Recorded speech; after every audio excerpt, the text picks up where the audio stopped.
Halo semuanya, perkenalkan nama saya Cahayu Rantika dengan NIM 1807780 Kelas 5 DPG SD Universitas Pendidikan Indonesia Kampus Daerah Purwakarta. Di sini saya akan menjelaskan tentang penataan tempat duduk dalam pengelolaan kelas. Selamat menyaksikan. Penataan tempat duduk.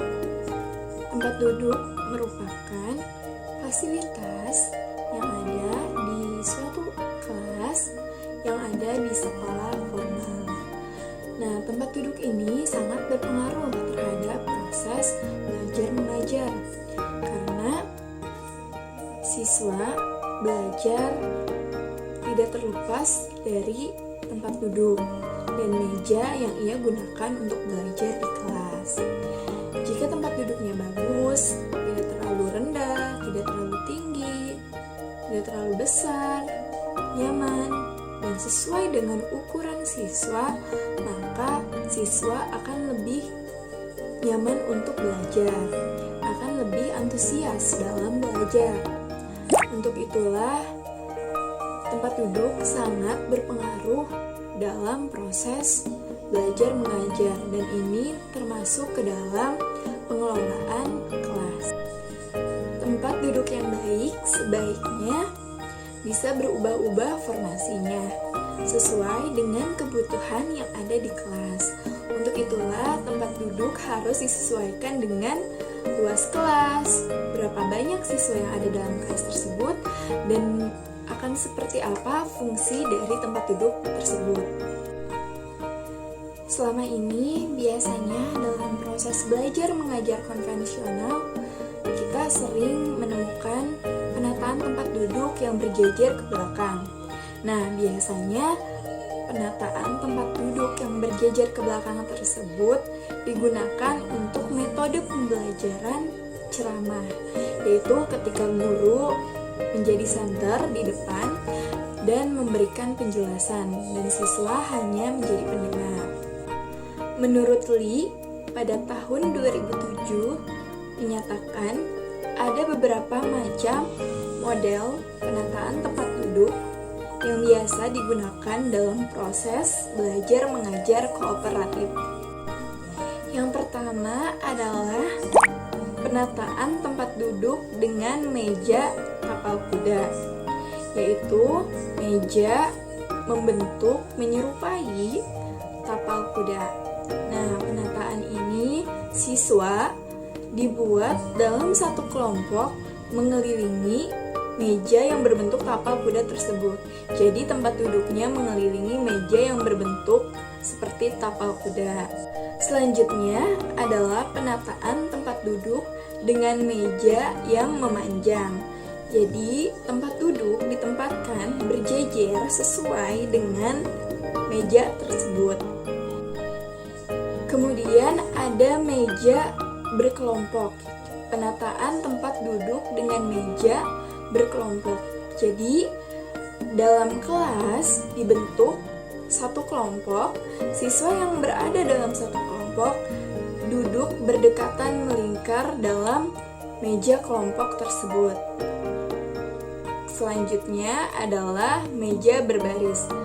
Meja berbaris ini memiliki beberapa bentuk. Ada meja yang berbaris ke belakang, ada juga yang meja yang berbaris berjejer ke pinggir. Nah, selain beberapa model penempatan tempat duduk yang sudah ditunjukkan tadi, ada juga beberapa model lainnya, yaitu diantaranya adalah tempat duduk model U. Sesuai dengan namanya, tempat duduk ini ditata seperti huruf U. Guru berada di depan dan siswa mengelilingi meja yang ditata seperti huruf U. Selanjutnya ada model huruf O. Sama seperti namanya, model tempat duduk ini menyerupai huruf O. Kemudian ada model yang berhadapan. Model ini memungkinkan siswa untuk tatap muka dan saling berinteraksi. Selanjutnya adalah model huruf L. Ini menyerupai huruf L namun ditata seperti pada gambar sehingga bentuknya seperti itu. Dalam merancang penataan tempat duduk, seorang guru atau pengajar harus memerhatikan berapa banyak jumlah siswa yang ada dalam kelas tersebut, berapa luas bangunan kelas yang ditempati, sehingga hal tersebut akan berpengaruh dalam kenyamanan proses belajar mengajar, yang nantinya juga akan disesuaikan dengan metode pembelajaran apa yang dipilih. Tadi sudah dijelaskan bahwa dalam mendesain atau penataan tempat duduk, seorang guru harus memerhatikan jumlah siswa yang ada di kelas tersebut. Guru juga harus memerhatikan luas bangunan yang akan dipakai dalam proses belajar mengajar.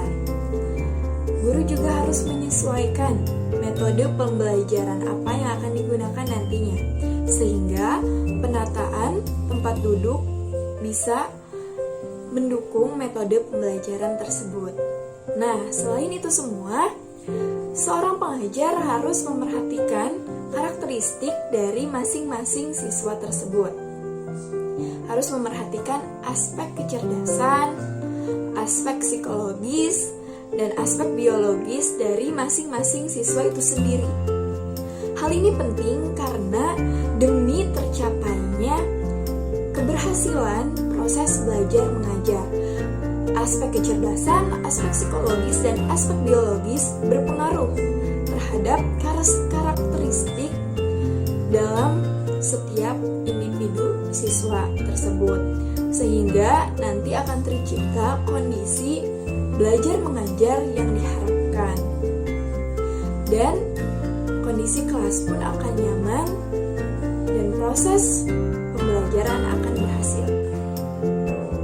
Menurut Ahmadi dan Widodo Supriyono, melihat siswa sebagai individu yang memiliki perbedaan dan persamaan. Perbedaan dan persamaan ini intinya akan mencakup 3 aspek yang disebutkan tadi, yaitu aspek psikologis, aspek kecerdasan, dan aspek biologis. Nah, persamaan dan perbedaan itu yang pertama yaitu persamaan dan perbedaan dalam kecerdasan atau intelijensi. Yang kedua, persamaan dan perbedaan dalam kecakapan. Yang ketiga, persamaan dan perbedaan dalam hasil belajar. Yang keempat, persamaan dan perbedaan dalam bakat. Yang kelima, persamaan dan perbedaan dalam kebiasaan.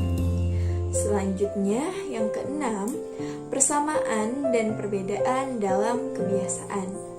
Selanjutnya, nomor 7, persamaan dan perbedaan dalam pengetahuan ataupun pengalaman. Yang kedelapan, persamaan dan perbedaan dalam minat. Yang kesembilan adalah persamaan dan perbedaan dalam cita-cita. Yang ke-10 adalah persamaan dan perbedaan dalam kebutuhan. Kemudian yang ke-11 adalah persamaan dan perbedaan dalam kepribadian. Kemudian yang ke-12 adalah persamaan dan perbedaan dalam pola-pola dan tempo perkembangan. Dan yang terakhir adalah persamaan dan perbedaan dalam latar belakang siswa. Penataan tempat duduk siswa sebagai pengelolaan kelas. Penataan tempat duduk memiliki tujuan untuk mengarahkan kegiatan pembelajaran siswa dalam kelas untuk kenyamanan siswa dan kenyamanan seorang pengajar, sehingga nantinya keberhasilan proses belajar mengajar akan tercapai. Selain itu juga penataan tempat duduk juga berpengaruh agar tidak terjadi hal-hal yang tidak diharapkan oleh siswa. Nah, teman-teman, itu tadi sedikit penjelasan tentang penataan tempat duduk dalam pengelolaan kelas.